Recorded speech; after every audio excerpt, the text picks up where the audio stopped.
Bem-vindos à Sala do Banquete. Eu vos cumprimento com a paz do Senhor neste nosso espaço focados na EBD, onde nós vamos degustar o nosso pãozinho diário nesta terça-feira, na primeira carta de Paulo aos Coríntios, capítulo 2, versículos 7 ao 16, onde diz assim: devemos discernir os espíritos. É com muita tristeza, infelizmente, a expressão usada por Paulo sobre o discernimento de espírito, nós observamos que tem sido mal interpretado nos últimos dias, quando Paulo fala de uma sabedoria divina, não uma sabedoria nova, humana, mas uma sabedoria divina que começou na eternidade. E no versículo 7 do nosso estudo ele diz assim: mas falamos a sabedoria de Deus oculta em mistério, a qual Deus ordenou antes dos séculos para a nossa glória. Veja que o apóstolo Paulo ele afirma que a sabedoria de Deus ela é subjetiva, ou seja, ela é tanto para a glória de Deus como também para a glória da igreja. A sabedoria de Deus não trata-se de um sistema de investigação do homem, mas provém da revelação divina. Então, a verdadeira sabedoria de Deus é Jesus Cristo. O apóstolo diz que falamos a sabedoria de Deus em mistério, no versículo 7. Por esta razão, não é por méritos humanos. A sabedoria não se adquire por méritos humanos, que seja pela psicologia, a filosofia e outra fonte, não. Que pode se adquirir essa sabedoria? Não. Essa sabedoria ela é divina, ela tem um poder de detectar certos movimentos malignos travestidos de Pentecoste, dentro, ou seja, no seio das igrejas. Por esta razão, Paulo faz um contraste entre o homem natural e o homem espiritual. Ele mostra que o homem natural é o homem carnal, ele tem as suas limitações acerca das coisas de Deus, ele enxerga até aonde o conhecimento humano vai, mas quando ele avança para o campo espiritual, aí há uma turbulência nos seus ensinos, na sua prática, na sua maneira de pensar. Então o homem natural ele é cheio de limitações. Eles não acreditam que os movimentos pentecostais genuínos aconteçam hoje, mas também eles não conhecem quando há movimentos malignos no seio da igreja, nas reuniões, nos cultos, melhor dizendo, né? E muitas vezes ele atribui as coisas de Deus ao diabo e as coisas do diabo a Deus. Eles se confundem, doutores se confundem, a querer ensinar a falar línguas estranhas, a querer entender os movimentos e atribui tudo ao maligno porque eles têm conhecimento, mas não têm essa sabedoria divina. Já o homem espiritual, ele não tem limite, ele pode formar um juízo de todas as coisas. Paulo disse que o homem espiritual ele discerne tudo e por ninguém é discernido.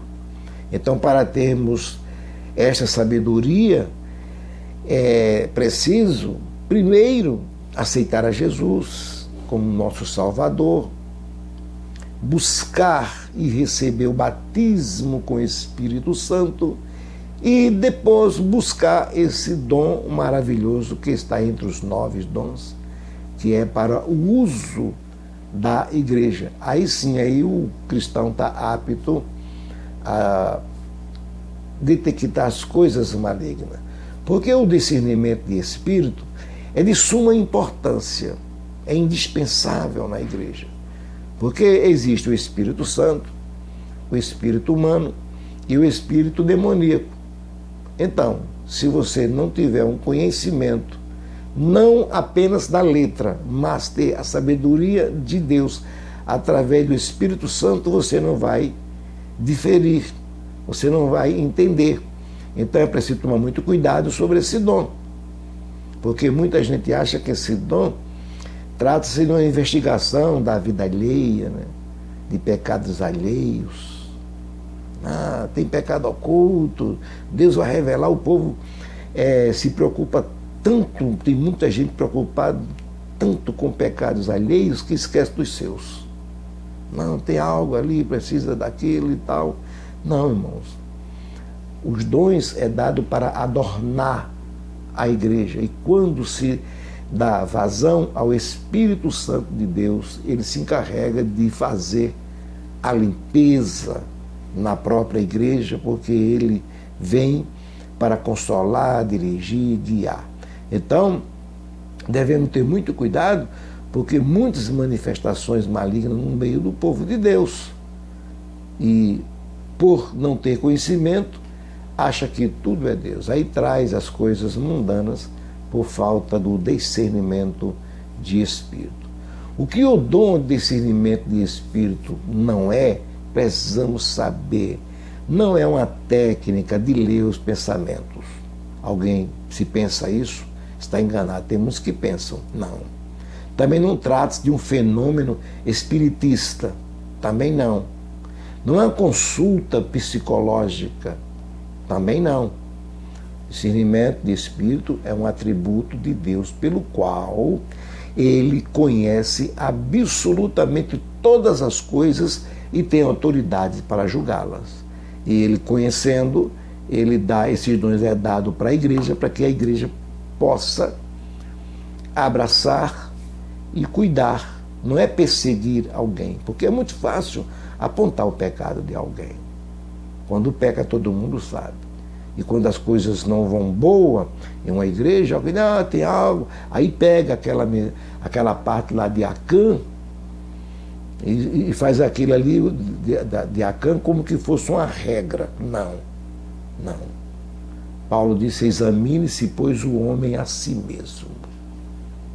Então, se a igreja não vai bem, tem algo errado, é dever de todo cristão, a começar do pastor da igreja, entrar em oração, em vigilância, evitar de ficar apontando e transferindo a culpa para outros. Ninguém chega a dizer: não, o culpado sou eu. Não, tem algo aí. E às vezes o algo está na pessoa que está dizendo que tem. Então, qual é o propósito? É proteger a igreja dos ataques malignos, porque eles atacam de forma diferente. Então a necessidade é muito grande. Por quê? Porque o povo anda desapercebido naquilo que é tocante às coisas espirituais. Estão comendo tudo. Estão comendo tudo. Hoje os louvores sacros praticamente não existem. Um cantor, quando ele quer cantar, ele tem que ter uma luminosidade, um efeito de luzes. Não. Para quê? Isso chama-se atores. Então não tem mais aquele. Procura, é raro se encontrar um levita que ele vá para a igreja, um cantor, que ele canta nos cultos. Não, eles não querem estar submissos mais a pastor, a igreja, coisa nenhuma. Aluga lá um salão, uma quadra, um ginásio, faz aquele movimento todo, canta até meia-noite, grava DVDs, põe nas redes sociais e fica um monte de crente bebendo água de cisternas rotas, que é apenas música mercantilista para vender. Eu não sou contra os cantores, mas precisamos ter o discernimento de espírito para saber o que nós devemos. Porque hoje nós vivemos num mundo cheio de antagonismo. Somos um mundo antagônicos, das perseguições, do apontar de dedo, e o capítulo 58 de Isaías fala isso: quando nós retirarmos o dedo, aí Deus vai aceitar o nosso jejum. Então, o dom de discernir espírito é de grande importância, porque muitos e muitos irmãos têm sido presa fácil, porque são muitos ataques, vêm de todos os lados, e devemos estar em alerta, porque a volta de Jesus está próxima, e a palavra de Deus é bem clara quando ele nos advertiu. Então precisamos, como diz aqui devemos discernir os espíritos. Até uma mensagem bíblica. Tem pessoas pregando aí coisas absurdas, sem base bíblica, sem uma exegese. Se você não tem conhecimento ou condições de fazer uma exegese de um texto, pregue Cristo crucificado e ressuscitado, salvação para todos. Mas devemos podar, nos policiar, a começar de mim, de nós, da direção, para não transferir os erros ou os problemas para outros. Então busquemos o dom de discernir espírito, porque é indispensável à casa do Senhor. Então, focados na EBD, compartilhe, deixe o seu like, se inscreva, leve outros a se inscrever e Deus te abençoará. E até a próxima, se Deus assim o permitir.